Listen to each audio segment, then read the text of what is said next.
Hello and welcome to SPMIS Academy. Today we'll analyze important newspaper articles of 6th June 2026. Please note you can download the PDF version of today's newspaper analysis by clicking the link given in the comment section. This is the list of the topics that we'll be covering from today's newspaper. The first topic is about liberalized foreign investment norms. Important from our syllabus GS paper 3 Indian economy point of view. तो current news ये है कि भारत सरकार ने foreign investors के लिए थोड़े से नॉर्म्स सिंप्लीफाई कर दिए हैं, लिबरलाइज कर दिए हैं, जिसकी मदद से फॉरेन इन्वेस्टर्स अब पहले के मुकाबले ज़्यादा आसानी से गवर्नमेंट सिक्योरिटीज़ में इन्वेस्ट कर पाएंगे, G6 में इन्वेस्ट कर पाएंगे। G6 आपको पता ही है, G6 are bonds issued by the government of India to borrow money. G6 domestic market में भी रिलीज किए जाते हैं, G6 फॉरेन मार्केट के इन्वेस्टर्स के लिए भी रिलीज किए जाते हैं। तो इससे उम्मीद है, चूंकि G6 में इन्वेस्टमेंट के नॉर्म्स को थोड़ा लिबरलाइज किया गया है, सिंप्लीफाई किया गया है, तो इससे उम्मीद है कि अब ज़्यादा फॉरेन करेंसी हमारे देश में आएगा। उससे जो करंट टाइम में रुपया लगातार गिर रहा है उसको स्टेबलाइज किया जा सकेगा। जब देश के अंदर फॉरेन करेंसी जैसे कि डॉलर लार्ज अमाउंट में आएंगे तो नेचुरल सी बात है कि rupee will get stabilised against dollar. अब थोड़ा टेक्निकल डिटेल्स में चलते हैं, देखते हैं कि क्या बदलाव किए गए हैं, कैसे लिबरलाइज किया गया है for foreign investors to make investment in domestic G6। तो FAR has been expanded, fully accessible route has been expanded. इसका क्या मतलब है? देखिए, फॉरेन इन्वेस्टर्स अलग अलग तरीके से इन्वेस्ट कर सकते हैं इन आर इकोनॉमी। फॉरेन इन्वेस्टर जो भी इन्वेस्टमेंट लाते हैं उसको मेनली दो पार्ट में कैटेगराइज किया जाता है, FDI and FPI। FPI is when a foreign investor buys 10% से less than shares in a listed Indian company, या फिर a foreign investor gives loan या buys debt instrument of an Indian listed company और government of India. तो basically foreign investment को दो मोटे मोटे पार्ट में डिवाइड किया जाता है, FDI एंड FPI। यहाँ बात हो रही है FPI की, फॉरेन पोर्टफोलियो इन्वेस्टमेंट की, यानी कि इंडियन लिस्टेड कंपनियों में 10% से कम शेयर खरीदे वो भी फॉरेन इन्वेस्टर, या फिर भारत सरकार या प्राइवेट एंटिटीज को जब लोन दे उनको कहा जाता है FPI, राइट। अब नाउ यू सी, FPI में अलग अलग चैनल्स हैं, अलग अलग तरीके हैं FPI लाने के। उसमें से जो सबसे लिबरलाइज तरीका है जिसमें फॉरेन इन्वेस्टर्स के ऊपर कोई रिस्ट्रिक्शन नहीं होता, उस चैनल को या उस मेथड को नाम दिया गया है FAR method, fully accessible route method. तो फॉरेन इन्वेस्टर्स हैं वो भारत के मार्केट में इन्वेस्ट कर सकते हैं, बट अलग अलग तरीके के मोड्स ऑफ इन्वेस्टमेंट हैं for different kinds of financial instrument. यानी कि कुछ तरीके के इन्वेस्टमेंट के लिए नियम थोड़े से आसान है, कुछ तरीके के इन्वेस्टमेंट के लिए नियम थोड़े से रिस्ट्रिक्टेड हैं। जो सबसे लिबरलाइज तरीके के नियम हैं उनको कहा जाता है FAR। एंड नाउ FAR के अंदर 15 years, 30 years, 40 years and sovereign green bond को इंक्लूड कर दिया गया। मतलब भारत सरकार जो बोरोइंग करती है G6 के अगेंस्ट 15 साल के लिए, 30 साल के लिए, 40 साल के लिए, या इन्वायरमेंट फ्रेंडली प्रोजेक्ट्स के लिए जो बोरोइंग करती है, वो सारे प्रोजेक्ट्स को अब अगर कोई फॉरेन इन्वेस्टमेंट करना चाहता है, उसके अंदर फॉरेन का आदमी लोन देना चाहता है या फॉरेन की एंटिटी लोन देनी चाहती है, तो उसके ऊपर लिमिटेशंस कम होंगे, रिस्ट्रिक्शंस कम होंगे, because now these kind of financial instruments have been put in FAR channel. दूसरा point, no tax on interest earned and capital gain from government security has been exempted. तो ये असल में दूसरे पॉइंट के अंदर भी दो पॉइंट्स हैं। पहले समझते हैं टैक्स ऑन इंटरेस्ट। तो G6 में जब इन्वेस्ट करेंगे फॉरेन इन्वेस्टर्स, उससे जो इंटरेस्ट की कमाई होगी उस पे उनको टैक्स नहीं भरना है। साथ ही साथ G6 को अगर वो सेकेंडरी मार्केट में बेच देते हैं, जिसे खरीदा और फिर से उसको बेचा जा सकता है इन द सेकेंडरी मार्केट, तो उस केस में उनको कैपिटल गेन हो सकता है। कैपिटल गेन तब होता है जब आप कोई असेट खरीदें और फिर उसको दोबारा बेच दें, और बेचने वक्त आपने थोड़े से हाईयर प्राइस पे अगर बेचा है, जैसे कोई जमीन आपने खरीदी 50 लाख की और बेच दिया उसको 80 लाख में, तो 30 लाख का माना जाएगा आपको कैपिटल गेन हुआ है। ये भी एक तरीके से इनकम होता है और इस पे कैपिटल गेन टैक्स देना होता है, जो एक तरीके से इनकम टैक्स का हिस्सा होता है। तो वैसे ही G Sec is also a kind of asset. G Sec को अगर बेचा जाता तो उस केस में कैपिटल गेन हो सकता है, कैपिटल गेन पे कैपिटल गेन टैक्स देना होता था, लेकिन now government has exempted capital gain tax also on government securities. इससे क्या है कि foreign portfolio investors will be more attracted to make investment in India. पहले तो अलग अलग तरीके के जीसेक इंस्ट्रूमेंट को एफएआर मैकेनिज्म में डाल दिया, और दूसरा जीसेक पे जो टैक्स की कमाई होगी, I am so sorry, interest की कमाई होगी, उस पर टैक्स एग्जेम्प्ट कर दिया, साथ ही साथ कैपिटल गेन टैक्स भी एग्जेम्प्ट कर दिया। So foreign portfolio investors will not have to pay now interest, pay tax on interest earn from government security, या they do not have to pay tax on capital gains. Overall अगर थोड़ा सा trend देखा जाए भारत के अंदर जो foreign investment आ रहा है,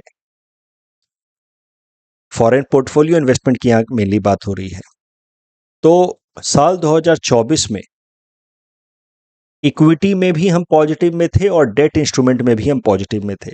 मतलब जितना इन्वेस्टमेंट हमारे यहाँ से दूसरे देशों में होता है और जितना फिर इन्वेस्टमेंट दूसरे देशों से हमारे देश में होता है, उन दोनों का जो नेट रिजल्टेंट है वो 2024 में पॉजिटिव था for both equity as well as debt. मतलब दूसरे देशों में शेयर्स हमारे देश के इन्वेस्टर्स ने जितना खरीदा, उसके मुकाबले हमारे देश में इन्वेस्टमेंट ज़्यादा आया इन टर्म्स ऑफ इक्विटी या shares. Same was for debt. धीरे धीरे आप देखिए 2025 और 2026 में इक्विटी में तो हम हेवी तरीके से नेगेटिव हो गए हैं। मतलब हमारे देश में जितने फॉरेन इन्वेस्टर्स इक्विटी में इन्वेस्ट कर रहे हैं, उसके मुकाबले हमारे यहाँ के फॉरेन इन्वेस्टर्स दूसरे देशों में ज़्यादा इक्विटी में इन्वेस्ट कर रहे हैं। तो हमारे यहाँ से नेट आउटफ्लो हो रहा है फॉरेक्स रिजर्व का because of equity investment. Debt में हम पॉजिटिव में हैं, लेकिन वो मार्जिन घटा है in 2025 with respect to 2024। In 2026 the trend has continued. Equity में we are in negative and the trend has also widened in negative. और डेट इंस्ट्रूमेंट में अभी भी हम पॉजिटिव में हैं, यानी कि हमारे देश में डेट यानी कि लेंडिंग ज़्यादा दी जा रही है और हमारे यहाँ के इन्वेस्टर्स दूसरे देशों में लेंड कम कर रहे हैं। अभी भी नेट अगर बात करें तो इन 2026 में 2025 के मुकाबले डेट इंस्ट्रूमेंट में भी मार्जिन कम हुआ है पॉजिटिव, लेकिन कम हुआ है। So that is a matter of concern. Overall हमारे देश से फॉरेक्स रिजर्व दूसरे देशों में जा रहा है। कैपिटल गेन की हमने बात की है कि कैपिटल गेन टैक्स को भी एग्जेम्प्ट कर दिया गया है for foreign portfolio investors in G-sec. तो कैपिटल गेन टैक्स एक बार क्विकली यहाँ रिवाइज कर लेते हैं। कैपिटल गेन टैक्स वैसे मैंने पहले समझाया ही आपको। Capital gain tax is defined as, या कैपिटल गेन पहले समझते हैं, then we will see capital gain tax. Capital gain is defined as profit accumulated on sale of any capital asset. कोई भी ऐसी आपकी संपत्ति है जैसे land, building, house, vehicle, patent. Patent is also a kind of asset. इसको intangible asset कहा जाएगा, लेकिन it is an asset. Trademark, किसी कंपनी के स्टॉक्स हैं आपके पास, या बॉन्ड्स हैं, गवर्नमेंट बॉन्ड है या प्राइवेट बॉन्ड है, या मशीनरी वगैरह है, इन सब को जब बेचा जाता है तो अगर हाईयर प्राइस पे बेचा गया तो उसमें प्रॉफिट होती है और उस प्रॉफिट पे थोड़ा टैक्स देना पड़ता है। उसी टैक्स को कहा जाता है capital gain tax. Capital gain tax is part of income tax only and it applies on both individual as well as businesses.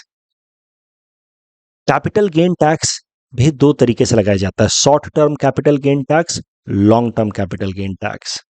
अगर मूवेबल एसेट्स हैं जैसे कार वगैरह हैं, तो उसमें 36 मंथ से पहले बेच दिया गया अगर उस एसेट को, तो उस केस में short term capital gain tax लगता है।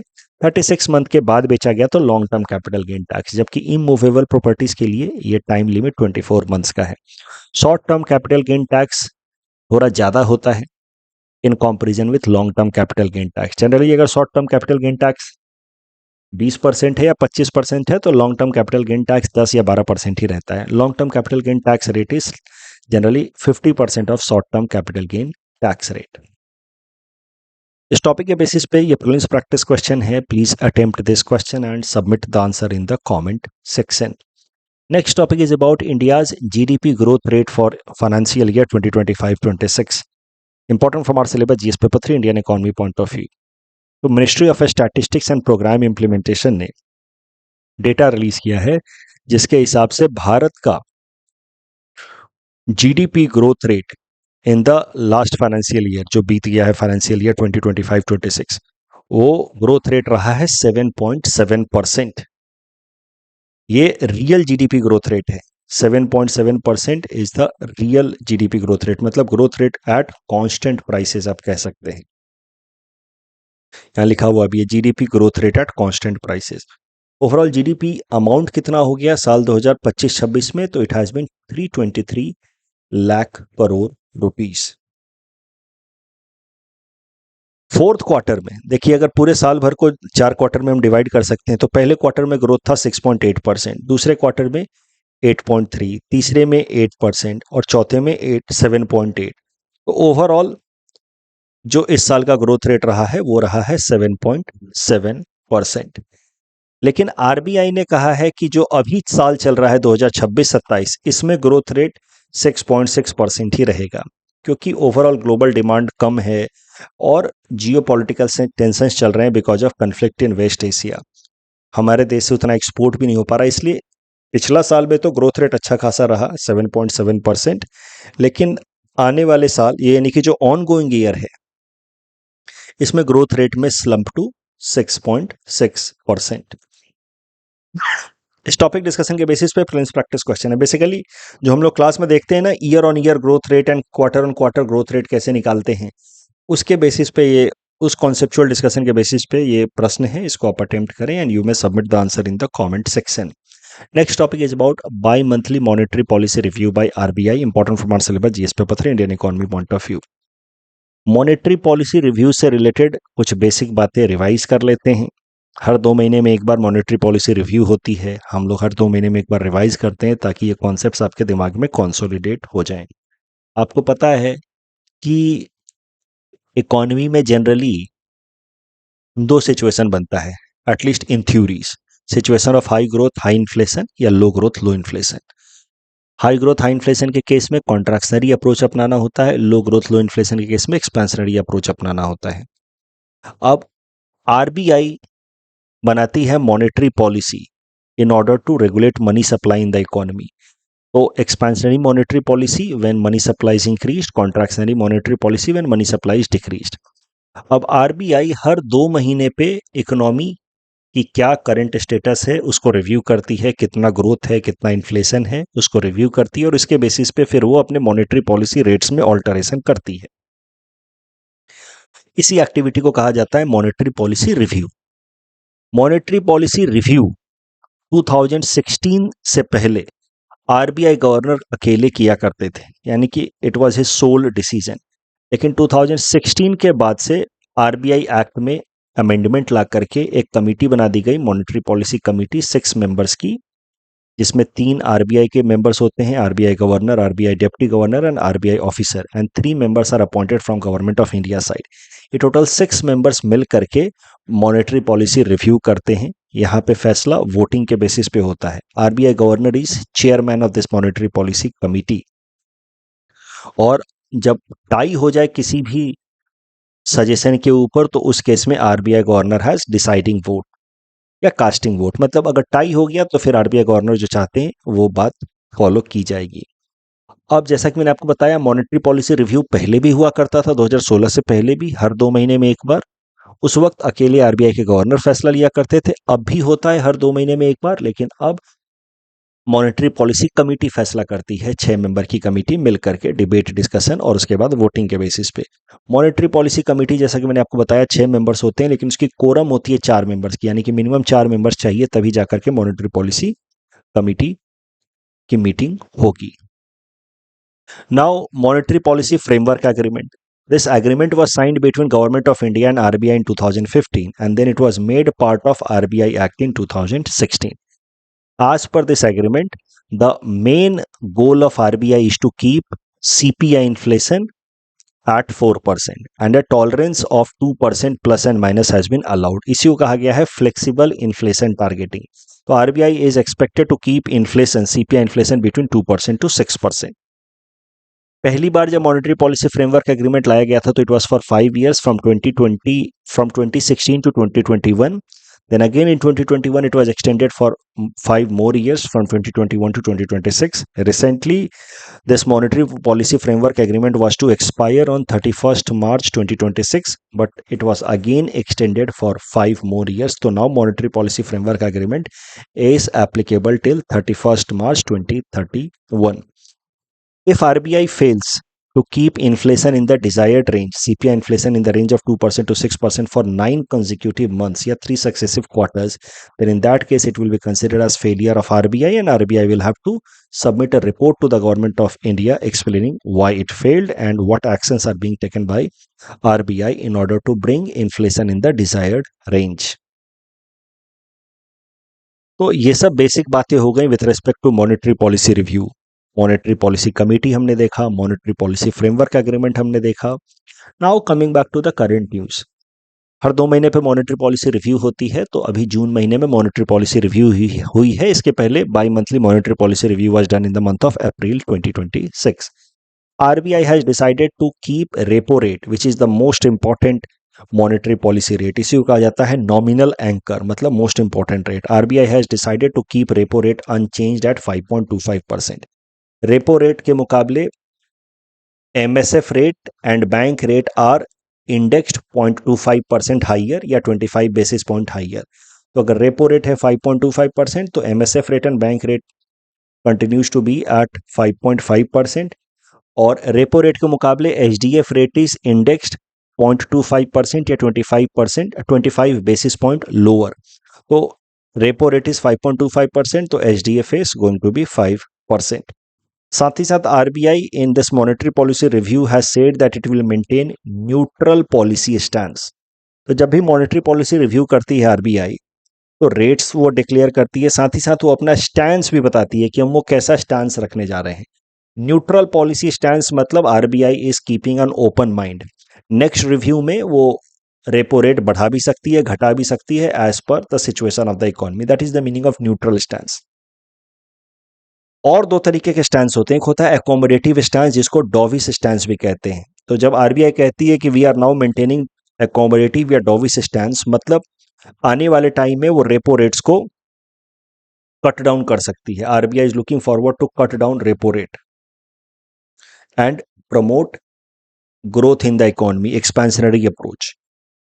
उसका अपोजिट होता है कॉन्ट्रैक्शनरी या हॉकिश स्टैंस, जहां पे आरबीआई कहती है कि आने वाले मॉनेटरी पॉलिसी रिव्यू में it can increase the repo rate in order to control inflation.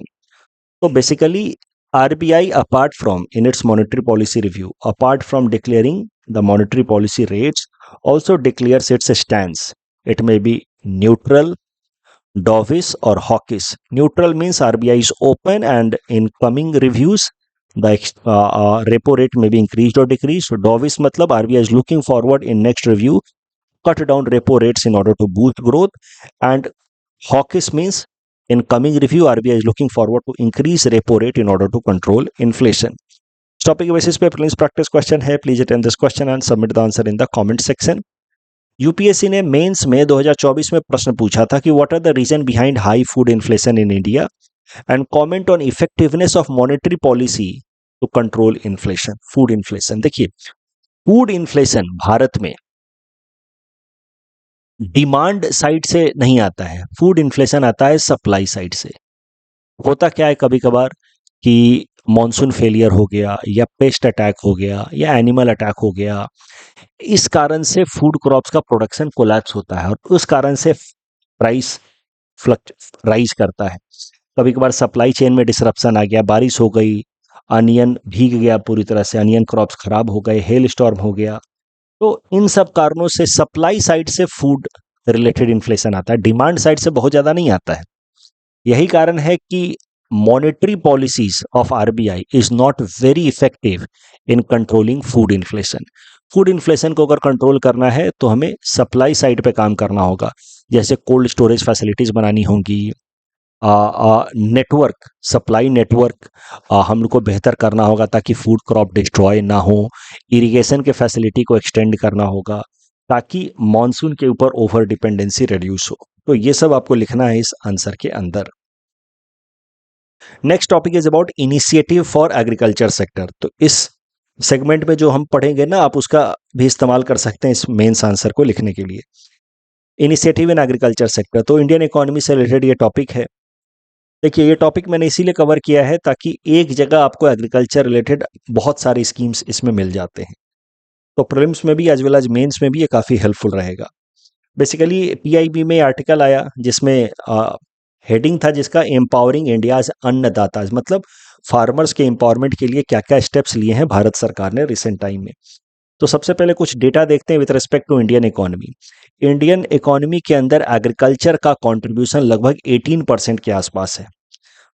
Total GVA का 18% GVA comes from agriculture sector. अगर अमाउंट में बात करें तो it is somewhere close to 48.7 lakh crore in the year 23-24। जितना भी हमारे देश के अंदर प्रोडक्शन होता है उसका लगभग 18% कॉन्ट्रीब्यूशन एग्रीकल्चर से आता है, that is somewhere close to 49 lakh crore rupees. पिछले 10 सालों में एग्रीकल्चर का gross value addition GVA has shown a growth of about 8.8% at current prices। Current prices का कोई बहुत ज़्यादा मतलब तो है नहीं, आपको भी पता है। अगर सच में ग्रोथ देखना है, अब सरकार का डाटा है तो मैं आपको दे रहा हूँ, लेकिन करंट प्राइसेस का बहुत ज़्यादा मतलब है नहीं। Growth actually should be seen eight constant prices, because current prices में तो इन्फ्लेशन का इम्पैक्ट भी ऐड हो जाता है। एक इंपॉर्टेंट डेवलपमेंट है। तो ये सब पॉइंट्स आपको लिखने होंगे when you start writing an answer on Indian agriculture. ये सब इंट्रोडक्शन में लिखा जा सकता है कि इंडियन एग्रीकल्चर का सिग्निफिकेंस क्या है। India has become world's largest rice producer also. अब ये आर्टिकल में सीधे सीधे 12 initiatives with respect to agriculture sector आपको मिल जाते हैं पिछले 10 सालों में भारत सरकार लेकर के आई। जैसे 2014 में लेकर के आया गया राष्ट्रीय गोकुल मिशन। राष्ट्रीय गोकुल मिशन में फोकस था on developing indigenous bovine breeds, यानी कि मिल काउ एंड बुफेलोज के जो इंडिजीनस देश के हमारे ब्रीड्स हैं उनको सपोर्ट करना, कंजर्व करना, ताकि उनकी मिल्क प्रोडक्टिविटी बढ़े। राष्ट्रीय गोकुल मिशन पे पिछले साल यूपीएससी ने प्रीलिम्स में प्रश्न पूछ लिया था। इसलिए ऐसा नहीं है कि जो स्कीम्स पिछले 1-1.5 साल में न्यूज में है वही आएंगे, पुराने स्कीम्स भी आ सकते हैं। 2015 में प्रधानमंत्री कृषि सिंचाई योजना, तो इरिगेशन रिलेटेड जितने भी स्कीम चल रहे थे यूनियन या स्टेट लेवल पे उनको इंटीग्रेट करने की कोशिश की गई ताकि उनको एक्सपेडाइट किया जा सके एग्रीकल्चर रिलेटेड स्कीम्स को अंडर प्रधानमंत्री कृषि सिंचाई योजना। इसमें माइक्रो इरिगेशन को भी प्रमोट किया जाता है, जैसे कि स्प्रिंकलर इरिगेशन या ड्रिप इरिगेशन को भी प्रमोट किया जाता है। प्रधानमंत्री फसल बीमा योजना, इसमें फार्मर्स को क्रॉप इंश्योरेंस दिया जाता है in case of failure of their crops. Soil health card scheme, इसमें देखा जाता है कि फार्मर्स की सॉइल के अंदर क्या क्या कॉन्स्टिट्यूएंट्स हैं और उसके बेसिस पे फार्मर्स को सजेस्ट किया जाता है कि उसको किस तरीके के फर्टिलाइजर्स इस्तेमाल करने चाहिए। नेशनल एग्रीकल्चर मार्केट, शॉर्ट में कहें तो ई नैम, तो भारत के जितने भी एग्रीकल्चरल मंडीज हैं उनको डिजिटलाइज करने की कोशिश की जा रही है ताकि वो आपस में कनेक्ट हो जाएं, इंटीग्रेट हो जाएं। इससे क्या है कि ऑनलाइन कॉन्ट्रैक्ट साइन कर सकता है फार्मर, और इससे क्या है कि फार्मर को बेस्ट प्राइस डिस्कवरी होगी अपने क्रॉप के लिए, और वो बेस्ट प्राइस रियलाइजेशन भी कर सकता है। जैसे कि अब गुवाहाटी का फार्मर चाहे तो अहमदाबाद के मार्केट में भी अपना क्रॉप बेच सकता है। E NAM is like Swiggy या जोमेटो ऑफ एग्रीकल्चरल प्रोडक्ट, या आप कह सकते हैं फ्लिपकार्ट या अमेजन ऑफ एग्रीकल्चरल प्रोडक्ट। अब फ्लिपकार्ट की मदद से अब केरला का भी कोई कंपनी आसाम में अपना प्रोडक्ट बेच सकता है। ऑनलाइन प्लेटफॉर्म है और साथ ही साथ ट्रांसपोर्टेशन की फैसिलिटीज ला दी गई है। तो ई नैम डिजिटल प्लेटफॉर्म है, साथ ही साथ भारत सरकार ने चला दिया है किसान रेल। किसान रेल की मदद से अगर गुवाहाटी का फार्मर अहमदाबाद के किसी बायर के साथ कॉन्ट्रैक्ट साइन करता है तो फिर किसान रेल की मदद से अपना सामान वहां पे ट्रांसपोर्ट भी करवा देगा और ऑनलाइन पेमेंट भी पालेगा। पीएम किसान योजना, प्रधानमंत्री किसान संपदा योजना 2017 में लाया गया। इसमें 6,000 रुपए दिए जाते हैं फार्मर्स को 3 इक्वल इंस्टॉलमेंट्स में 2-2 हजार के as direct benefit transfer to support farming activity. तो साल में 6,000 रुपए दिए जाते हैं under PM Kisan. MSP should be at least 1.5% of cost of production, ये अडॉप्ट किया भारत सरकार ने 2018 में as a suggestion of MS Swaminathan committee की। फार्मर्स का जो भी कॉस्ट ऑफ प्रोडक्शन होगा उसका मिनिमम 1.5 टाइम्स एमएसपी तो होना ही चाहिए। एमएसपी आज के टाइम में 22 क्रॉप्स पे अनाउंस होता है, जिसमें से 14 जो हैं वो खारिफ क्रॉप्स हैं, यहाँ पे आप देख सकते हैं। 6 राबी क्रॉप्स हैं और 2 कॉमर्शियल क्रॉप्स हैं। कोपरा के ही 2 अलग अलग टाइप्स हैं, उन वो कॉमर्शियल क्रॉप में आते हैं, उनके ऊपर एमएसपी डिक्लेयर करती है सरकार। उसके अलावा प्रधानमंत्री किसान सम्मान निधि, पीएम किसान, तो ये तो पीएम किसान तो हमने देख लिया, जिसमें 6,000 रुपये दिए जाते हैं। पीएम किसान में 6,000 रुपये दिए जाते हैं। यहाँ पे प्रधानमंत्री किसान संपदा योजना, that was different from PM किसान। मैं प्रधानमंत्री किसान संपदा योजना मैं शायद से पीएम किसान के बारे में बोल गया। प्रधानमंत्री किसान संपदा योजना में फूड प्रोसेसिंग पे फोकस किया जाता है, ताकि फार्मर्स की इनकम और बेहतर हो। अगर टोमेटो ग्रो कर रहे हो तो इससे अच्छा टोमेटो केचप बना करके बेचो। When you will do more value addition, there will be more income realisation. That is PM Kisan Sampada योजना। और पीएम किसान में 6,000 रुपये 3 इक्वल इंस्टॉलमेंट्स में दिए जाते हैं, 2,000 ईच के, डायरेक्ट बेनिफिट ट्रांसफर। उसके अलावा प्रधानमंत्री किसान मान धन योजना, प्रधानमंत्री किसान मान धन योजना में फार्मर्स अपने लिए पेंशन स्कीम ले सकते हैं, जिसमें 18 से लेकर के 40 साल की उम्र के फार्मर जो हैं थोड़ा मंथली कंट्रीब्यूशन करेंगे, 30-40 रुपए के आसपास मंथली कंट्रीब्यूशन करेंगे। उससे होगा क्या कि जब वो रिटायर होंगे, यानी कि जब 60 साल उनकी उम्र होगी, फार्मिंग में तो कोई फॉर्मल एज है नहीं रिटायरमेंट का, लेकिन जब उनकी 60 साल की उम्र होगी उसके बाद उनको 3,000 रुपये पर मंथ पेंशन के तौर पे मिलेगा। तो जैसे अटल पेंशन योजना है फॉर इनफॉर्मल वर्कर्स, उसमें 5,000 रुपये पेंशन मिलते हैं at the age of 60। PM Kisan Maan धन में 18 से 40 साल की उम्र के फार्मर्स ले सकते हैं। ये योजना के अंदर अपने आप को रजिस्टर करा सकते हैं, मंथली थोड़ा बहुत पेमेंट करना होता है, और 60 साल की उम्र के बाद 3,000 रुपये पेंशन के तौर पे मिलते हैं। एग्रीकल्चर इंफ्रास्ट्रक्चर फंड बनाया गया 1,00,000 करोड़ का, ताकि एग्रीकल्चर रिलेटेड जो भी एक्टिविटीज़ हैं उनमें प्रॉपर इंफ्रास्ट्रक्चर हो जाए, जैसे cold storage facilities, transportation facilities, ताकि जो फूड क्रॉप का डिस्ट्रक्शन है वो ना हो, और सप्लाई साइड से आने वाला जो फूड रिलेटेड इन्फ्लेशन है वो कम किया जा सके। तो उसके लिए एक इंपॉर्टेंट इनिशिएटिव है, 1,00,000 करोड़ का फंड बनाया भारत सरकार ने, एग्रीकल्चर इंफ्रास्ट्रक्चर फंड।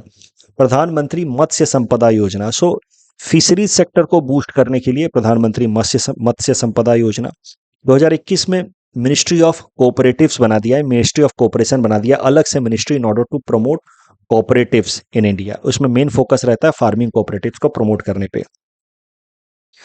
प्रधानमंत्री किसान समृद्धि केंद्र बनाए गए 2022 में, one stop centre for different inputs like fertiliser, seeds, equipment सब एंड फार्मर्स को एडवाइस सब मिलता है प्रधानमंत्री किसान समृद्धि केंद्र में। फिर 2022 में ही नेशनल मिशन फॉर 2021 में basically national mission for edible oils and oil palm लाया गया। तो बेसिकली भारत जो है वो खूब सारा एडिबल ऑयल इंपोर्ट करता है। हम लोग एडिबल ऑयल, जो एग्रीकल्चरल प्रोडक्ट हम लोग इंपोर्ट करते हैं उसमें सबसे ज़्यादा इंपोर्ट करते हैं हम लोग एडिबल ऑयल। तो साल 2021 में एडिबल ऑयल के प्रोडक्शन को प्रमोट करने के लिए इनिशिएटिव लाया गया, इसमें मेन फोकस था ऑयल पाम पे।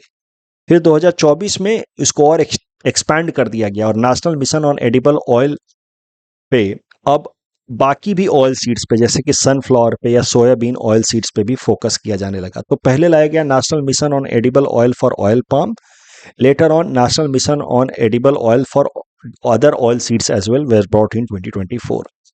2023 was declared as International Year of Millets. Millets को श्री अन्न भी कहा जाता है। This international year of millet was declared eight global level by United nation, but it was proposed by India. साल 2025 में, यानी कि पिछले साल, बजट अनाउंसमेंट में 2 महत्वपूर्ण अनाउंसमेंट किए गए एग्रीकल्चर से रिलेटेड। प्रधानमंत्री धन धान्य कृषि योजना, जिसमें भारत के 100 बैकवर्ड एग्रीकल्चरल डिस्ट्रिक्ट्स को आइडेंटिफाई किया गया, और उसमें अब एग्रीकल्चरल प्रोडक्टिविटी को इंप्रूव करने पे फोकस किया जाएगा अंडर प्रधानमंत्री धन धान्य कृषि योजना। And mission Aatmanirbharta in pulses, self sufficiency in pulses के लिए, क्योंकि पल्सेस में India is largest producer, consumer as well as importer as well. तो इंपोर्ट डिपेंडेंसी को रिड्यूस करने के लिए आत्मनिर्भरता इन पल्सेस लाया गया पिछले साल। तो इतने अगर आप इनिशिएटिव्स याद रखोगे तो मेंस में आराम से 8-10 पॉइंट्स लिख पाओगे एग्रीकल्चर से रिलेटेड। तो पीएम किसान मान धन योजना जो पेंशन वाला स्कीम था उसके ऊपर ये प्रीलिम्स प्रैक्टिस क्वेश्चन है. Please attempt this question and submit the answer in the comment section. UPI in Cambodia. Cambodia became 9th country to accept UPI. Prelims perspective से इंपॉर्टेंट है. भारत की एनपीसीआई ने कंबोडिया के ACLEDA बैंक के साथ एक agreement sign किया जिसके साथ ही now UPI has been launched in Cambodia also and with this Cambodia has become 9th country to accept payment via UPI. तो टोटल 9 देश जो यूपीआई पेमेंट को एक्सेप्ट करते हैं: Singapore, UAE, France, Mauritius, Nepal, Bhutan, Qatar, Sri Lanka and Cambodia. पिछले साल UPSC ने प्रश्न पूछ लिया था कि कौन कौन से देशों में यूपीआई पेमेंट एक्सेप्ट होता है. तो इस इंफॉर्मेशन के बेसिस पे आप इस क्वेश्चन को अटेम्प्ट करें. You may submit the answer in the comment section. Treaty of Sugauli से रिलेटेड दोनों स्टेटमेंट सही है. लार्ज लैंग्वेज मॉडल से रिलेटेड तीसरा स्टेटमेंट गलत है. Of course it does not give unbiased output, it gives biased output only. बाकी दोनों स्टेटमेंट सही हैं. हरित नौका इनलैंड वेसल ग्रीन ट्रांजिशन से रिलेटेड पहला स्टेटमेंट गलत है. The guideline targets 30% of reduction in carbon intensity bye 2030 and 70% by 2047. इसलिए पहला स्टेटमेंट गलत है, दूसरा सही है. वर्ल्ड एनवायरनमेंट डे से रिलेटेड दोनों स्टेटमेंट सही हैं. That's all from our side for today. Thanks for watching.